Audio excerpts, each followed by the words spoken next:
If someone is attacking you and they keep on attacking you, if they continue to inflict pain on you and you attempt to defend yourself to stop the attack, have you done that which is your natural right to do? In other words, do you have an unalienable right to defend yourself and then flee from your attacker? Most people would answer in the affirmative. Yes, it is appropriate to use whatever force is necessary to repel an attack from any human being who's in the process of harming you. However, almost everyone would say that if the attacker is a badged law enforcer, well, in that case, you have no such right. In fact, many would say cops have the right to inflict whatever kind of pain they want on you. Your only duty is to comply with their wishes, whether the uniformed human is in the right or in the wrong. And this brings us to February 8th, 2024.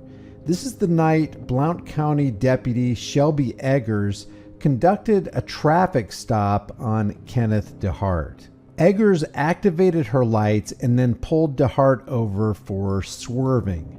During the stop, she claimed that she could smell weed. Deputy Eggers instructed DeHart to step out of the vehicle, and when he wouldn't, Eggers called for backup. In the span of 5 or 6 minutes, Deputy Greg McCowan arrived on the scene, and within seconds, McCowan had already begun escalating the situation with an elevated voice and rapid commands to get DeHart out of the car, even after DeHart requested a dog to search the car. She asked you to get out of the car. Get out of the car, brother. Y'all said it smell like weed. I need you to get a dog, please. No, we don't have to have a dog. Get a dog. It smells like weed, brother. Get out of the car. Marijuana in this Okay. car. I'm gonna tell you one more time. Get out of the car. I can't, ma'am. You I'm can't? recording this. Okay, I'm you can telling you record right it. now. That's fine. I'm recording too. I recorded this whole interaction. Go ahead, get But out I'm of the not car. doing nothing wrong. You were on the wrong side of the road, I Kenny. was not on the wrong side You of the drove on the road. wrong side of the road, brother. Get out of the car. Side of the road. Get out of the car. Get out of the car. I'm not. No, don't touch my car. No, you can't do that. Get out of the car. Do that. Shelby Eggers continued to claim DeHart needed to exit the vehicle because he was on the wrong side of the road, which you can see from the dash cam he was. So why not just give the guy a ticket and be done with the stop?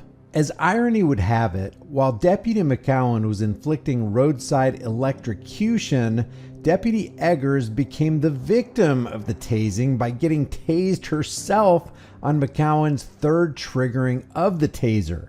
From the 8:22 and 56 second mark to the 8:22 and 59 second mark, both Kenneth DeHart and Deputy Shelby Eggers were being electrocuted at the same time by McCowan, to the point where they were both frozen, screaming in each other's faces for about 3 seconds. Eggers tried to yell stop and then says, "I just got tased." I just got tased. I'll leave a link so you can see this entire video for yourself. I'm sure Shelby didn't appreciate being paralyzed with pain, just as DeHart didn't appreciate it. The torment inflicted on Eggers was unintentional, while the torment inflicted on DeHart was very intentional.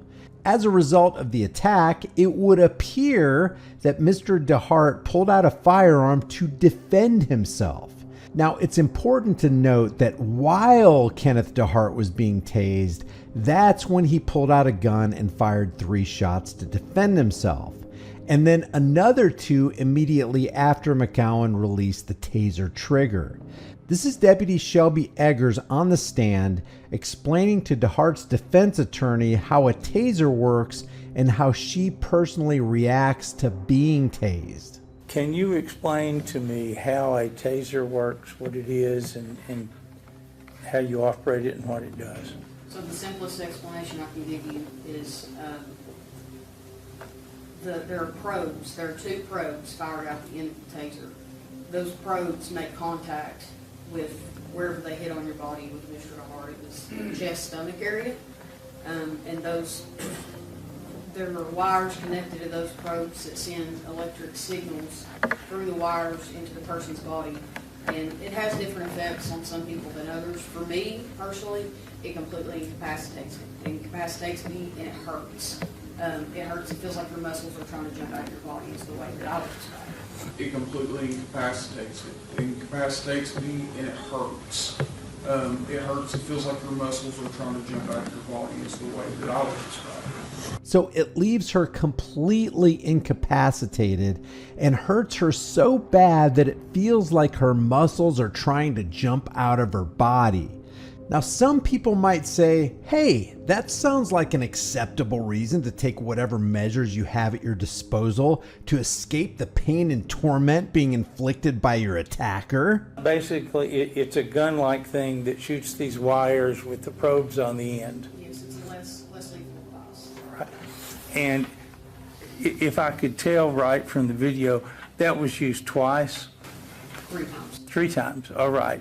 The police department says it was used 4 times. The video evidence clearly shows that it was used 4 times. But Eggers says it was 3 times. Maybe it was because during the 3rd time, Eggers was also being electrocuted by McCowan. What happened after the first use of the taser? So when the taser probes were, when the first set of probes was fired from Deputy McCowan's taser, Mr. DeHart was able to grab the wires and pull the wires out, so it did not have an effect on him. However, Deputy McCowan fired his second set of probes from his taser, which made contact with him and successfully incapacitated Mr. DeHart. And Mr. DeHart was wearing a seatbelt, correct? Yes, So you couldn't just pull him out without having to undo the belt, correct. okay? So what happened after the 3rd deployment of the taser? So during the second deployment of the taser, I attempted to get inside the car and take Mr. DeHart's seatbelt off of him so that I could pull him out while he was incapacitated so he wouldn't be fighting against me. And I got wrapped, my arm got wrapped up in the taser wire, and so I was as well incapacitated. All right, so the taser had to be deployed again. Yes, All right. After you got incapacitated, if I understood your testimony correctly, you went from the side of Mr. DeHart's car over to Deputy McGowan's car? Is that right? I was I was right next to Mr. DeHart, like our legs would be touching, I was right in front of him. And once the 5-second cycle of the taser was over, the one where I was incapacitated as well, I took a step back and I stepped sort of behind Deputy McCowan. He was standing facing the driver and he repositioned himself to where he was facing the driver diagonally and his body would sort of be in line with the driver's side mirror. So he was kind of in front of Mr. McCowan toward the front of the car beside the mirror. Yes. Is that right? Mr. DeHart was still in the vehicle. Okay, and where were you at that point? I was, I would say in line with the B pillar, but I'd step back a couple of feet because I stepped back to regain my composure so that I could get back in it.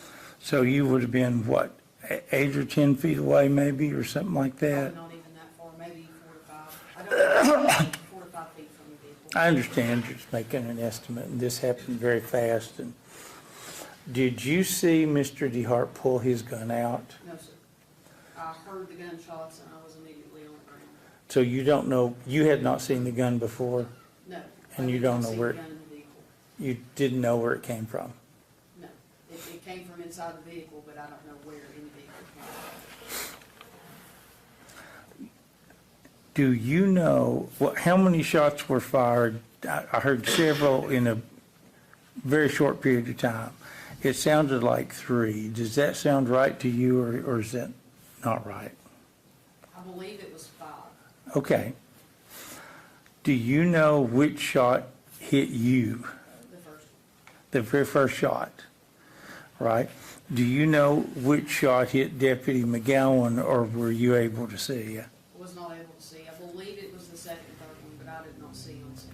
At no point does the defense attorney make a point that Mr. DeHart fired his weapon while being electrocuted, or that he did it in self-defense. Seems like any defense attorney worth his salt would at least bring that up at this hearing. Now, I find it interesting that when they finally caught up to DeHart and brought him into the police station to be booked, Somehow, crime must have stood still in that Tennessee town that day because approximately 40 to 50 officers had the time to just stand around in uniform doing nothing but collect some easy pay while DeHart was being checked in. Now, of course, the department and every thin blue line agency across the country is going to paint both Eggers and Deputy McCowan as pillars and heroes of the community. And there will be an expedited trial because cops are special and you're not. Listen to what this legal analyst says. WATE legal analyst Greg Isaacs says when a case gains attention, it's not unusual for it to move quickly. Sometimes you make a decision, to try to eliminate that. Because again, a preliminary hearing is just a hearing to determine probable cause that the offense happened. So sometimes it may be in everyone's best interest, for example, an agreement to get early discovery to either expedite the hearing or not go forward.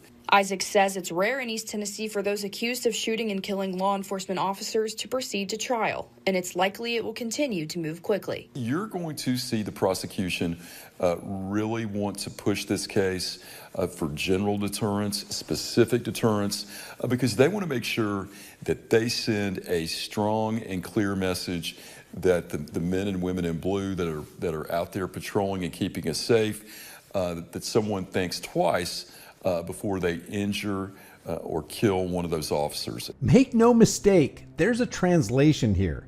You, the general public, better think twice before you even think about defending yourself against the torturous actions of the men and women in blue.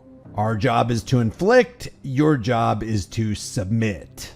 Now, I'll leave the links to all the news stories, including the footage, so that you can see for yourself just how this traffic stop unfolded. Until then, maybe it would be beneficial for society if we just stop the pignorance. Pignorance leads to the untimely death of many people who have victimized absolutely no one and nothing except the fragile egos of power-tripping law enforcement authoritarians. Support the channel, grab a Stop the Pignorance design, subscribe, like, and share, but more importantly, know what your rights are and stand for your rights. When we lose whatever rights we have left, we've lost everything. Yeah, freedom is dangerous, but tyrants who sit there and try to convince you that they're there to protect your freedoms are even more dangerous. I'll see you in the next video.